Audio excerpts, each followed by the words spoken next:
फजर के बाद एक फातिहा, फजर के बाद एक फातिहा, फजर के असर के बाद एक फातिहा उस नबी पर जो जान से ज्यादा करीब रहता है। प्यारे बुजुर्गों और दोस्तों, एक मसला फातिहा की बात निकली तो और समझाते हुए आगे बढ़ता हूं। जरा देखो, जब हम लोग कब्रिस्तान जाते हैं, मैयत को दफन करते हैं, मैयत की पहले नमाज पढ़ते हैं, नमाज के बाद फातिहा हुई होती ना? यहां नहीं हुई तो कल से शुरू करो। नमाज के बाद मैयत पर फातिहा, तदफीन करने के बाद खबर पे खड़े होके फिर फातिहा, फिर उसके बाद 40 कदम पे फातिहा नहीं। और ये आप गलत बोल रहे हैं, मैं सांगली से वाकिफ हूं, आप गलत बोल रहे हैं।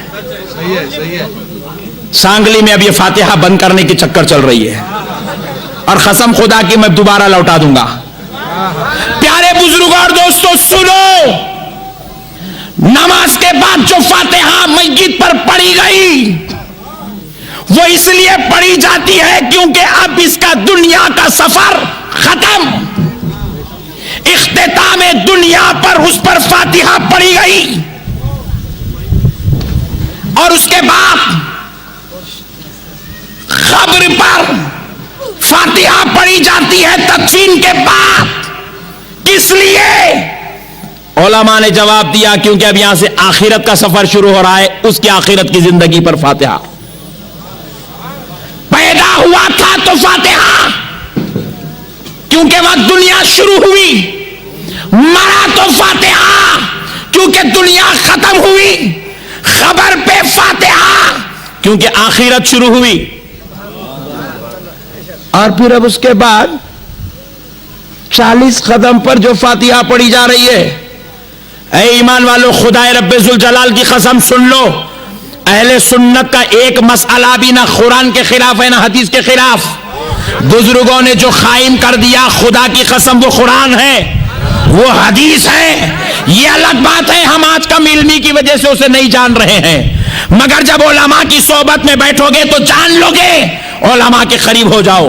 प्यारे दोस्तों सुनो, 40 कदम पर जो फातिहा पढ़ी जाती है वो मैयत पर नहीं पढ़ी जाती, पॉइंट टू बी नोटेड, वो मैयत पर नहीं पढ़ी जाती। फिर आप पूछें मौलाना 40 कदम पर जो फातिहा पढ़ी जाती है उस पर तो सांगली में झगड़े हो रहे हैं, वो फातिहा किसके ऊपर पढ़ी जाती है? आओ हदीस शरीफ से सुनाता हूं। मेरे आका सल्लल्लाहु अलैहि वसल्लम इरशाद फरमाते हैं, बुखारी व मुस्लिम की मुत्तफकुन अलैह हदीस है, ताजदारे कायनात ने फरमाया, इन्नल अब्दा इज़ा वुदिया फी क़ब्रिही फतवल्ला अन्हु अस्हाबुहु लियस्मा क़रान अलैहिम। आका अलैहिस्सलाम फरमाते हैं, जब बंदे को उसकी खब्र में लिटा दिया जाता है और उसके बाद उसके मुंह पर मट्टी डाल दी जाती है, उसको सेलू के पत्थर लगाकर मट्टी डाल दी जाती है और उसके दोस्त उसको दफन करके फतवल्ला अन्हु अस्हाबुहु, उसके दोस्त उसको दफन करके पलटते हैं। होता है कि नहीं होता? आप मैयत को लिटाकर दफन करके मट्टी डाल के पलटते हैं, लियस्मा खरान अलैहिम। बुखारी शरीफ की हदीस है, रसूलुल्लाह इरशाद फरमाते हैं, वो मैयत खबर में लेटकर पलटने वालों की जूतियों की आवाज को सुनती है। बोलो जोर से सुभान अल्लाह। पता क्या चला? मैयत जिंदा हो गई है। मैयत सुनने का ताल्लुक जिंदे से है, सुनने का ताल्लुक जिंदे से, जिंदा सुनता है, सुनना जिंदे का काम है। हुजूर कह रहे हैं, लियस्मा खरान अलैहिम, वो अपनी खबर में लेटकर पलटने वालों की जूतियों की आवाज को सुनता है। फिर आका आगे इरशाद फरमाते हैं, फयुक़रीदानी, उसको उठाकर बिठाया जाता है। क्या किया जाता है? बोलो। मैं बोला, ए अल्लाह, बेचारा काउंटर पे बैठ बैठ के आया, अब कई को उठा के बिठा ले, अब तो लेटा, मौला जरा लेटने दे। मौला बोले, नहीं, ये हमारा कानून है, हम उठाकर बिठाते हैं। हम बोले, मौला अब बेचारा कार पे बैठ बैठ के, लारी पे बैठ बैठ के, बस पे बैठ बैठ के थक के आया, मौला थोड़ा लेट जाने। नहीं, फयुक़रीदानी, हम इसको उठाकर बिठाते। मैं बोला, मौलाना ए अल्लाह, वो बेचारा अमीर साहब था, घूम घूम के फिर के चक्कर लगा लगा के परेशान हो गया, थोड़ा लेटने दे मौला। इतने खटके मारा, परेशान हो के आया। मौला कहते हैं परेशानी उसके साथ होंगी, हमें क्या, हमारा कानून है, हम उसे उठाकर बिठाएंगे। फयुक़ीदानिही, बुखारी शरीफ के अल्फाज हैं, उसको उठाकर बिठाया जाता है। अताहु मलकान, उसके पास दो फरिश्ते आते हैं। उसको बिठाने के बाद दो फरिश्ते आते हैं। जरा सोचो दोस्तों, क्यों उठाकर बिठाया जाता है? अब एक बाजू वाले मुल्ला जी क्या बोले इसलिए उठाकर बिठाया जाता है क्योंकि अब उससे सवाल जवाब होने वाला है। तो मैं बोला लेटे हुए आदमी से भी सवाल पूछ सकते और लेट के जवाब दे सकता, जवाब देने के लिए बैठना क्या जरूरी है? नहीं। फिर एक मुल्ला जी बोले नहीं सवाल जवाब नहीं, अब उसको जो है फरिश्ते आने वाले हैं उनके लिए उठाकर बिठाते हैं। तो मैं बोला फरिश्तों के अदब के लिए इसको बिठाने की क्या जरूरत है? अशरफुल मखलूकात तो इन्हें है, नहीं बड़े मर्तबे वाला इन्हें है। उन्हों आए तो इन्हों का ही उठना, उन्हों उठ के खड़ना, इन्हों आ गए। नहीं प्यारे बुजुर्ग दोस्तों, मसला क्या हुआ? फिर बोले मौलाना आप ही बोलो काई को बिठाते। मैं बोला सुन, इसलिए बिठाया जाता है, रब्बे करीम फरमाता है ऐ मेरे बंदे उठकर बैठ जा, क्योंकि अब तेरी खबर में आमदे मुस्तफा होने वाली है।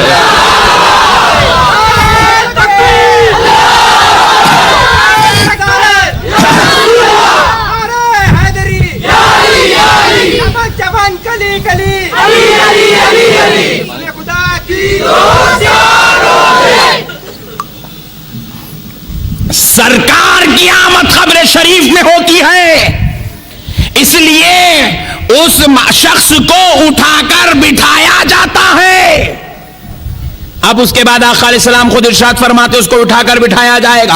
अताहु मलकान, उसके पास दो फरिश्ते आएंगे। फयक़ूलान, और वो दो फरिश्ते उससे कहेंगे मा कुंता तक़ुलु फी हाज़ा रजुली ली मुहम्मदिन सल्लल्लाहु अलैहि वसल्लम। फरिश्ते कहेंगे बता इनके बारे में क्या कहता था जिनका नाम मोहम्मद सल्लल्लाहु अलैहि वसल्लम है।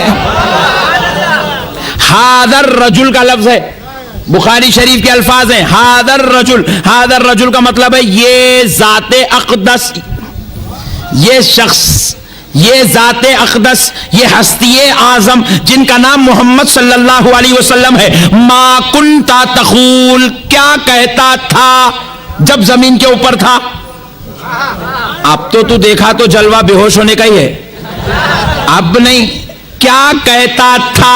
मिलाद को जायज समझता था कि ना जायज समझता था? दरूद पढ़ने को सवाब समझता था कि बिदात समझता था? महफिल नात को जायज बोलता था कि बिदात बोलता था? इनकी मिलाद को कहीं शिरक तो नहीं बोलता था?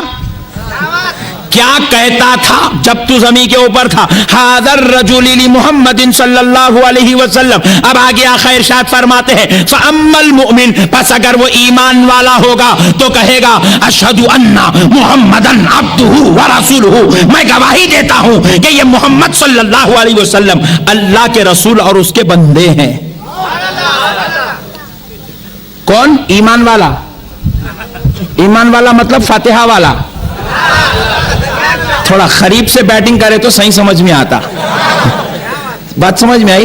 अब इन्हें रसूल को मानेगा कैसे, यहां पहचानता ही नहीं। इन्हें रसूल के ऊपर कभी सलाम पढ़ा ही नहीं, इसकी निस्बत और ताल्लुक है ही नहीं। इन्हें रसूल की फातिहा कभी पढ़ा नहीं तो इसको ताल्लुक है ही नहीं, तो इन्हें वहां कैसे पहचानेगा?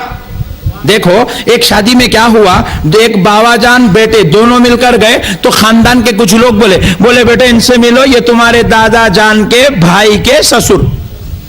उन्होंने बोला मैं दादा से ही नहीं मिला, भाई के ससुर को कहां पहचान, तू बाबा रहने दो बोला। तो पता क्या चला, बार बार मिलते रहे तो रिश्ते याद रहते, बार बार मिलते रहे तो रिश्ते याद रहते। असर के बाद फातिहा दे, रिश्ता मुस्तफा से जुड़ जाता है। फजर के बाद फातिहा दे, रिश्ता जुड़ जाता है। जुमा को सलाम पर रिश्ता जुड़ जाता है। नमाज में अस्सलामु अलैका अय्युहन नबी बोल, रिश्ता जुड़ के रहता है। मिलाद आई तो फातिहा कर, रिश्ता जुड़ के रहता है। मुहर्रम आ जाए, उनकी औलाद की फातिहा कर।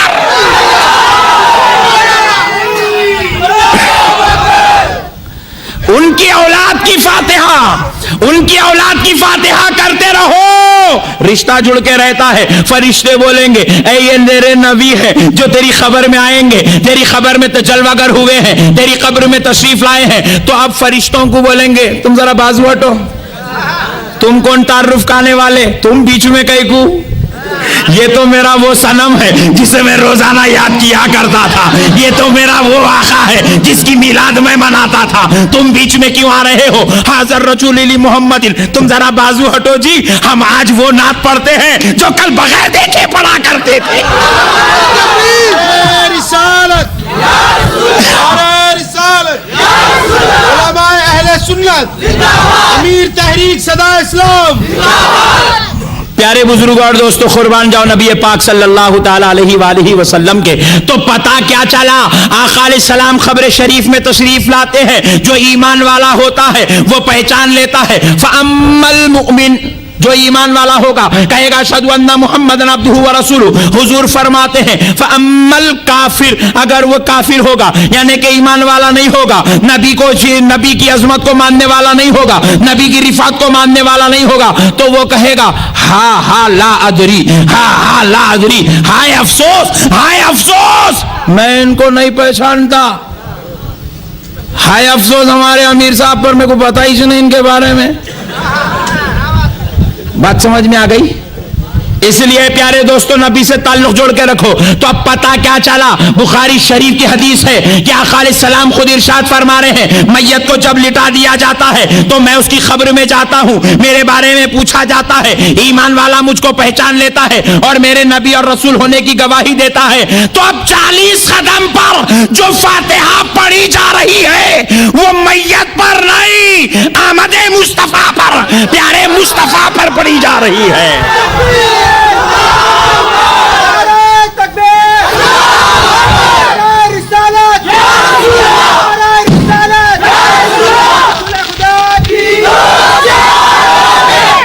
سرکار پر پڑھی جاتی ہے وہ فاتحہ.